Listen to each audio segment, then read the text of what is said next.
Hey y'all, it's your local paint shop and I'm discussing booth rent. In my last video, I went over commission in salons and the pros and cons with that. If you like to hear my thoughts on booth rent, keep watching. So y'all already know how I do things. I do read from my computer. And these are all my notes because I like to stay on topic and I like to be as thorough as possible. So as some of you might know, booth renting is an amazing opportunity for those who can afford to do it.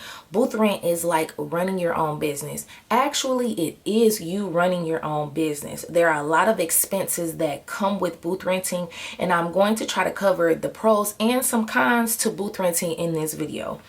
First, you can create your own schedule. Most creative stylists or just stylists in period, sorry y'all, stylists in general love this part about booth renting because you can come in when you want to, you can leave when you want to, you can come as many times a week or as less times in a week.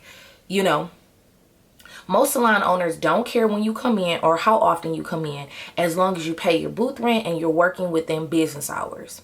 I will add that some owners don't have business hours. Just make sure that you clean and lock up. But some of y'all know what type of salons those are. We just gonna keep that to ourselves. Booth renting makes you responsible for a lot. When I say a lot, y'all, I mean a lot. Aside from being sure you pay booth rent on time, you have to be responsible for purchasing your own back bar products, have liability insurance, pay taxes on the income you've made, keep a decently stocked color cabinet, and keep your shears sharpened. I'm sure I've missed a few things, but I think I hit most of them. The next thing is you get a lot of freedom with booth renting. For instance, you're able to try new services without having to charge full price or even decide not to charge at all. This is important because you're responsible for how much money you bring in, and trying new services could add more money in your pocket, and who doesn't love that? For instance, if y'all have been keeping up, tape-in extensions, K-tips, I-tips, hand wefted, like sew-ins, beaded extensions, all of that is coming into play.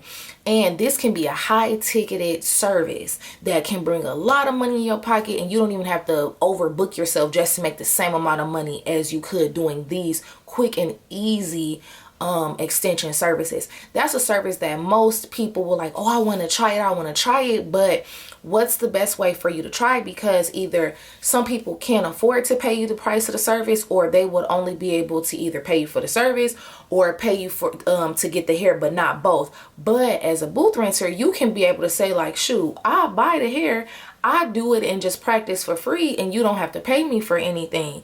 That's your choice, because remember, you are an independent contractor. Speaking of money, you can charge what you want to charge for services, and you can also choose what services you do not want to do. This is amazing because we all want to do what we love and not what we are forced to do. Did I mention that you get to keep all the money that you made outside of paying booth rent? I think this is one of the biggest perks to booth rent. Because y'all know a lot of people don't like doing commission because of that. Because they're like, well, I don't want to split my money with nobody and I want to keep all the money to myself. That's the perk of booth rent. It's like, okay, once I gave you your little $150, $200, whatever it is, whatever I've made is mine. And if I want to go buy new shampoo, I can. If I don't have to. That's the best part. Because, child, anyway, I got some ghetto stories that happened in the salon that I might share one day. Anyway, so something I wanted to add before closing out this video: sometimes some salon owners will give you a week or 2 weeks free of booth rent. This is a great way to use the money you do make to get some things together for the salon and or for yourself. So take advantage of it if it is offered to you. I remember when I used to work at Ulta, there was a girl that worked there too.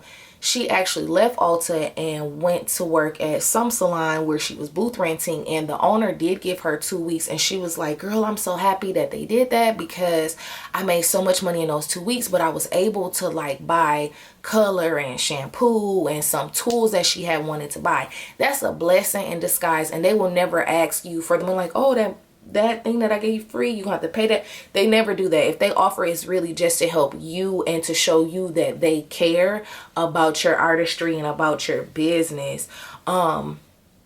I did want to add too that the best time I would tell people to try to step out on faith and go into booth rent is around tax time, or when you hit a windfall of money. Like, say, I'm not gonna say if you hit the lottery, because you know that's like shooting in the dark, but say like maybe you get like some extra money from somebody, maybe it was a birthday, or you know, maybe you got some, I don't know, anything, whatever.